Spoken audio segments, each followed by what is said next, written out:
I am going to do a very quick rate and rank of the 3 nonfiction books that I read for the month of February, and that's because I want to get to talking about this book. Number third spot is 3 stars, and it is coming from a series that I have thoroughly enjoyed and was perfect for Black History Month.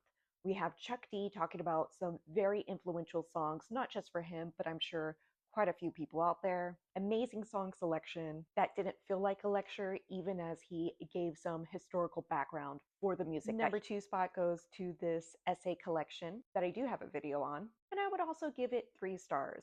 I love learning more about this activist, the passion projects that she's serious about and that we should all be serious about. With everything that I read from this author, I can tell that she is going to be an auto-buy, auto-read author for me.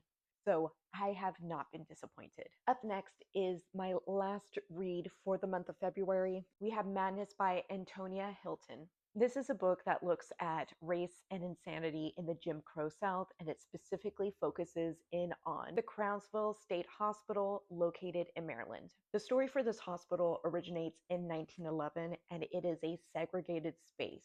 As a carryover from slavery, for decades, the only purpose of this hospital was to provide free labor at the expense of its patients. As a nonfiction read, this is a terrible accounting of history, so there's not going to be a lot of documentation and it's not going to read as statistic heavy. People were trying to hide the atrocities that were going down in this institution and places like it all over the United States. The author relies on anecdotal and interviews with people who were in Crownsville either as employees or as patients or family members of those patients. And it's such a sad story. To hear what these people went through, what their family members went through, or what they witnessed, it left me heartbroken and crying many times over. She includes narratives close to home when it comes to mental illness in her own family, but also who we would consider celebrities in the area and how they had a generational legacy when it comes to